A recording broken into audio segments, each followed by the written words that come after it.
શરૂઆત કરીશું મહત્વના સમાચારથી। રાજકોટમાં જન્માષ્ટમીના મેળામાં મોટું વિઘ્ન આવવાની શક્યતાઓ। વિવિધ રાઇડ્સના સંચાલકો અને સ્ટોલ સંચાલકો મેળાનો બહિષ્કાર કરી શકે છે। વહીવટીતંત્રનું એસઓપીને લઈને સ્પષ્ટ વલણ।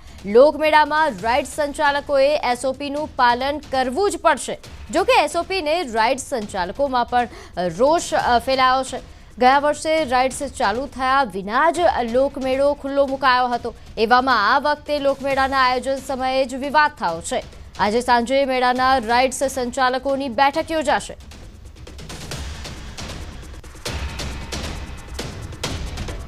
તો લોકમેળામાં રાઇડ સંચાલકોએ એસઓપીનું પાલન કરવું જ પડશે તેવા પ્રકારનું સ્પષ્ટ વલણ વહીવટીતંત્રએ અપનાવ્યું છે। તો બીજી તરફ તેમના આ નિર્ણયને લઈને રાઇડ્સ સંચાલકોમાં રોષ જોવા મળી રહ્યો છે। આજે સાંજે સંચાલકોની એક બેઠક પણ યોજાવા જઈ રહી છે। આ બેઠક બાદ કેવા પ્રકારનો નિર્ણય લેવામાં આવે છે તે પણ જોવું રહ્યું। પરંતુ હાલ જે પ્રકારનું વલણ વહીવટીતંત્રએ અપનાવ્યું છે તે પ્રમાણે એસઓપીનું પાલન કરવું જ પડશે। ત્યારે હાલ આ સમાચારને લઈને વધુ વિગત સાથે આપણી સાથે સંવાદદાતા અંકિત જોડાઈ ગયા છે। અંકિત, શું વધુ વિગત? ચોક્કસ ખાસ કરીને વાત કરવામાં આવે તો રાજકોટમાં જન્માષ્ટમીનો મેળો છે કે જે સૌરાષ્ટ્રભરમાં જાણીતો છે ને આ વખતે જન્માષ્ટમીના મેળામાં મોટું વિઘ્ન આવે તે પ્રકારની શક્યતાઓ છે તે જોવામાં આવી રહી છે। ખાસ કરીને વાત કરવામાં તો વિવિધ રાઇડના સંચાલકો તેમજ સ્ટોલના સંચાલકો છે તે મેળાનો બહિષ્કાર કરી શકે તેમ છે। જિલ્લા વહીવટી તંત્ર દ્વારા સ્પષ્ટપણે જણાવવામાં આવ્યું છે કે સરકાર દ્વારા જે એસઓપી બહાર પાડવામાં આવી છે તે એસઓપીનું પાલન કરવું ફરજિયાત રહેશે। કારણ કે જે પ્રમાણે ટીઆરપી ગેમ ઝોન અગ્નિકાંડ સર્જાયો હતો ત્યારબાદ તંત્ર છે તે કોઈ પણ જાતની બાંધછોડ કરવાના મૂડમાં નથી।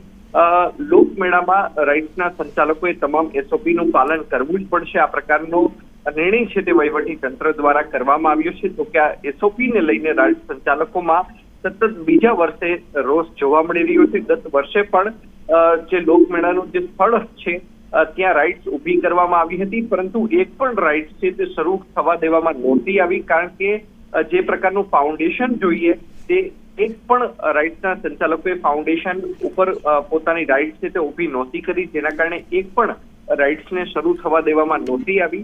ત્યારે સતત બીજા વર્ષે લોકમેળાની અંદર વિઘ્ન છે તે જોવા મળી રહ્યું છે અને આજે સાંજના 5:30 કલાકે જે તમામ જે રાઇડ્સના સંચાલકો છે તમામ અંકિત, આપને અટકાવવા માંગુ છું। આપણી સાથે કલેક્ટર પ્રભાવ જોશી જોડાઈ ગયા છે।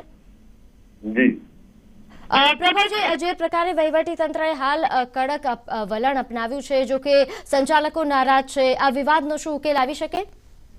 જી બિલકુલ, વિવાદનો તો કોઈ એમાં સ્કોપ જ નથી। સરકારશ્રીની ગાઈડલાઇન્સ છે અને નિયમો બધાને પાલન કરવાના હોય, હું હોઉં કે બીજા સામેવાળા હોય। એટલે અમે આ વખતે એમના માટે ખાસ પ્રી-બિડ મીટિંગ્સ યોજી છે। એમને અમે ગાઈડ કરશું, હેન્ડહોલ્ડ કરશું અને એમના કોઈ પણ નાની મોટી ગેરસમજણો હશે અમે સાથે બેસી એમાં સમજાવટ કરવા તૈયાર છીએ। તેઓ બહિષ્કારની પણ ચીમકી ઉચ્ચારી રહ્યા છે। મેળો જે છે માત્ર રાઇડ્સ થી બનતો નથી, એમાં ઘણા બધા બીજા એલિમેન્ટ્સ પણ હોય છે। એટલે બહિષ્કાર જેને કરવું હોય કરે, પરંતુ મેળો જે છે એ લોકો માટે આનંદમય અને ફન ફિલ્ડ બની રહેશે।